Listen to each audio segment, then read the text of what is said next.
First of all, the Three of Pentacles, let's talk about this first. Because I feel like for some of you, there is a situation here where you're trying to work together with another person and everyone has their own agendas, right? And I feel like you're working together with them and you see the value, like the long-term the long-term impact of the work that you're doing, right? And I feel like they're very short-sighted. They only see what they're contributing. They only see how the situation is going to contribute to their own success. So I feel like there is this thing about, you know, long-term vision, which I feel you're very good at seeing because, you know, your sign is ruled by Jupiter. It deals with higher vibrations, higher ideals, as well as, you know, philosophical like expansion. And it's also rules the ninth house in astrology, which deals with higher education, higher learning, higher consciousness. And it's linked up with the High Priestess too. So I feel like if you're in a capacity where you are working with other people, you might be supervising other people. You might be, you know, in charge of other people. And whatever they're doing, you're seeing them make mistakes. You're seeing them like losing themselves in the details and not seeing the big picture. And I feel like you might have tried several times to talk to them about this. And I do feel like, you know, they're kind of ambivalent. They just don't really care. And they're a little bit short-sighted. So I feel like there is going to be some minor frustration here coming through in the work environment. The High Priestess also indicates a situation where, you know, truths coming to light, truths being revealed in a work environment here. And it might be that, you know, some people might not have the proper training in order to do something. And these things are going to slip out. And so when that comes to light, right, if you're in a position of authority, then you're going to have to decide, do we expend the money and the time and the resources to train them, or do we just fire them and replace them? So there are some difficult decisions that you're going to have to grapple with, especially for those of you in a capacity where you can hire or fire and you are dealing with this. So people's competencies or lack of competencies are going to be revealed. And you need to figure out, you know, what you have to do about that, okay? And I feel like don't try to hide it. Don't try to, you know, cover for them. Because I feel like a lot of you are there. I feel like the people are working in a capacity where it like one weak link, I guess, in a chain is going to cause a lot of problems for everybody involved.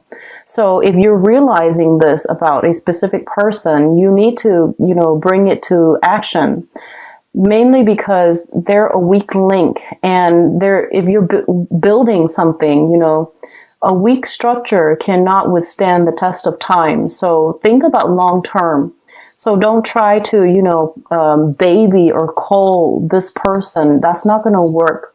You need to like be a little bit more, you need to be a little bit more objective and be a little bit more detached when dealing with this situation and try to do the right thing. I hope that makes sense. So Sagittarius, some tough calls for a lot of you. And likewise, if you are kind of like working in the capacity anytime for this month, okay? If you are not sure about what you're doing, take a step back and don't do it. Consult somebody for advice.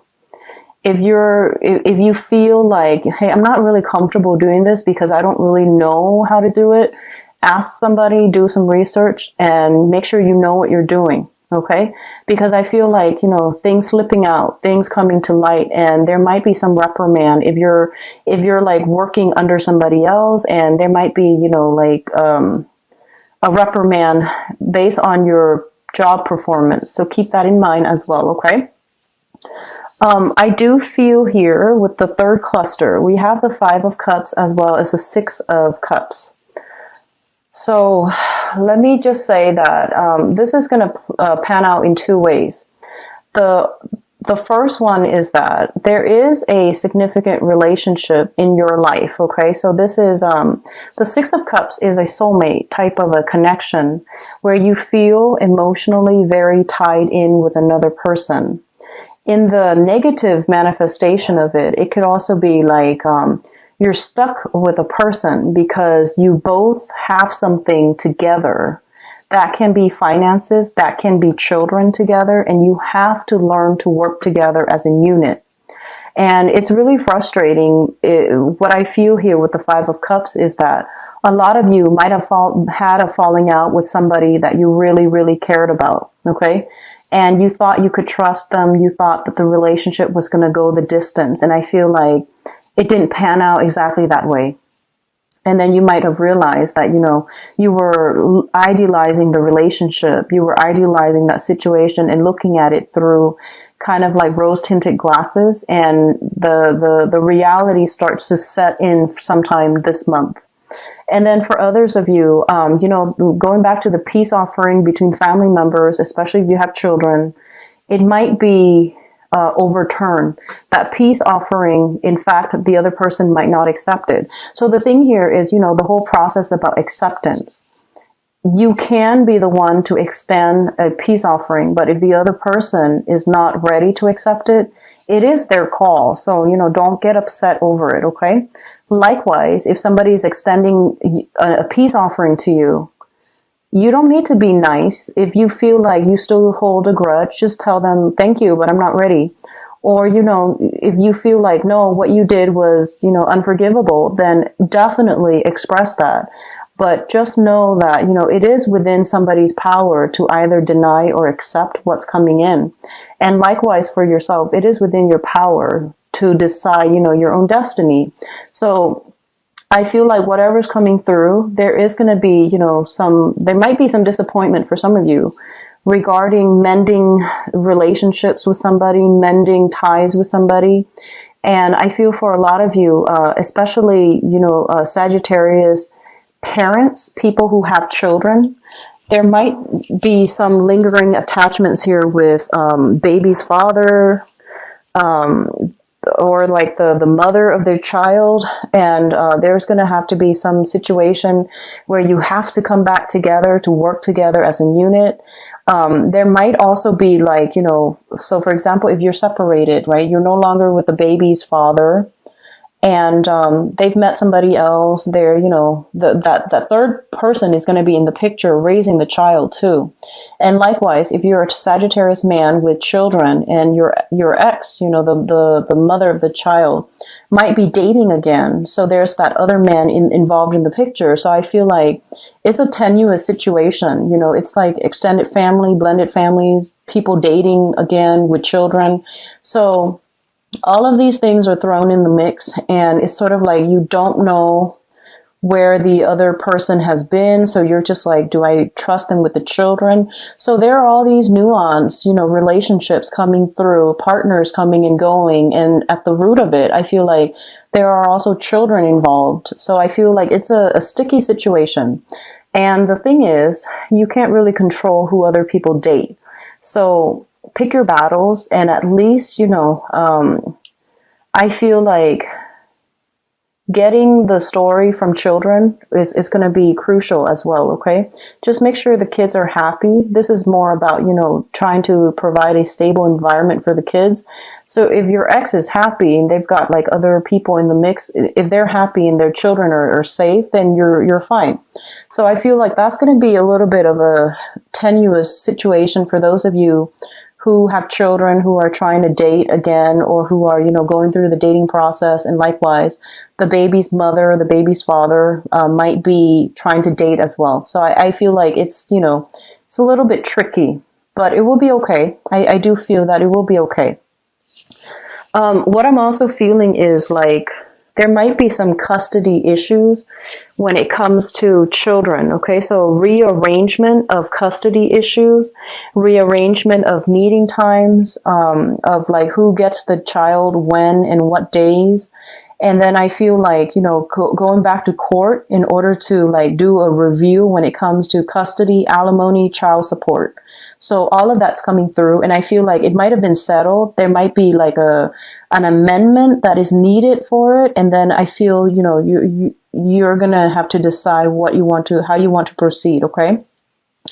The last cluster here is the Seven of Pentacles as well as the Two of Swords.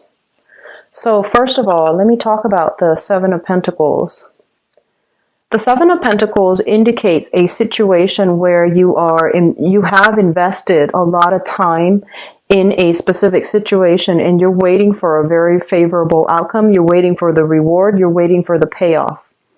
And I feel like a lot of you might be feeling very, very frustrated and kind of like jaded, because I feel like something similar happened to you last year where you put a lot of your time in a situation. You waited for things to, you know, work out well for you, and you might have been disappointed. And I feel like you're obsessively grooming and making sure that this time around things are going to be perfectly perfect, or even like, you know, you're making sure everything is where it's supposed to be. Everything is in place, dotting all the I's and crossing all your T's. And I feel like the waiting game, you know, so I feel a lot of you are turning in documents. A lot of you are kind of like, there might be children in the picture. The other party is submitting their documents. You're submitting yours. And then there's like this waiting as to, you know, a final decision here. So the Two of Swords is a situation where our intuition is telling us there is something off. Okay. And some of you might be, you know, looking at the situation like there's something off here, and you need to really look into it, and you really need to like figure out, you know, why is my intuition telling me that, why am I thinking about these things? Why is my intuition like telling me, you know, all these things that might possibly happen? So this is a month in which, you know, take off those rose-tinted glasses and look at the situation very, very realistically. Okay. Oftentimes when I see this card, especially with this deck, I think about denial. And I usually think about like, you know, your intuition is telling you something, but you're blindfolded. You're protecting yourself because the truth hurts. The truth really does hurt sometimes. So I feel like, you know, out of a sheer sense of survival, self-preservation, a lot of you might overlook certain situation because it makes it easier. It makes it a little bit more bearable. But I feel that, you know, this situation that's screaming out at you, your intuition is telling you these things. It means to, you know, do something about it, basically. But for majority of you, I feel like this is a card about waiting. This is a card about, you know, waiting for a resolution, making a decision. And like I said at the very beginning, you're going to be a little bit frustrated because a lot of other people are involved in a specific situation, government officials even. And you're waiting for them to get all their act together and to, you know, decide on something so that you can at least make a decision for yourself to decide where you need to be. And I do feel for a lot of you, it involves children. For others of you, it involves like, you know, health issues. I feel like family situations coming through as well. And what I'm feeling as well is this is pretty much about, you know, accepting things, right? However, this situation here, if there are, you know, if you feel like there's something off with the children, really investigate, okay? Because they don't, most of them don't have the cognitive abilities to, you know, really express themselves. So ask follow-up questions, ask leading questions, ask follow-up questions, voice your concerns, voice your, you know, like really lead up to whatever it is that you're trying to uncover, okay? That might be a better way to go when it comes to dealing with children, to try to get answers from them. So ask leading questions. Now, in terms of your advice, Sagittarius, we have the Three of Cups, the King of Pentacles, and the Nine of Cups. So I feel, honestly, for your financial situation, things are going to be very, very good this month. I see a lot of you are like expanding, you know, so this can be like getting promotions, getting raises, getting more responsibilities put upon you. But I feel like you're adequately compensated, okay? And then for others of you, I feel like this is a situation, if you're working like in on a client commission basis, you have a lot of opportunities to expand. So there's going to be a lot of good news on the financial front. And we also have a situation here with the Seven of Pentacles, which is waiting for the harvest. And we're ending here with the King of Pentacles, which means that you're going to be very, very quite financially stable. Okay. What it's also saying as well is there's an element here about not succumbing to social pressure and doing just, you know, going ahead and doing what makes you feel good. We also have a situation that deals with, you know, all the cups energy indicates as well overindulgence, and, you know, it is birthday time and people tend to overdrink, but either way, there's an element here of, you know, an element of control and not overindulging. So that's coming through as well. So what I feel is like, you know, do what makes you feel good, as long as you don't overindulge, as long as you don't hurt anybody. But I feel like social pressure is not going to be, it is something that you don't need to succumb to. Okay. Don't succumb to that social pressure. There is a specific message coming through for, I guess, like it could just be, you know, one or two people. But what I'm feeling very strongly here is you have an earth sign. This is a Taurus, a Virgo, or a Capricorn, sun, moon, or rising. This person, I feel, has been popping in and out. And it's somebody quite significant in your life. I feel that they're going to surprise you sometime this month, okay? I feel like they're coming in. They're still very, very reliable. And I do feel there is a sense of like, you know, you might not see eye to eye, but there is a lot of support. There's a lot of emotional outpouring. And there is still a lot of like, they welcome you back into the fold, into that social circle, into that social group. Okay. A lot of you have been dealing with an earth sign. This is somebody that is making you quite happy. And I feel that, you know, they're very solid. They're very real. So if this is, you know, a love partner, and there's going to be an outpouring of love. If it's a love partner, and it's going to make you feel quite good. Okay. But either way, finances looks very, very strong for many of you.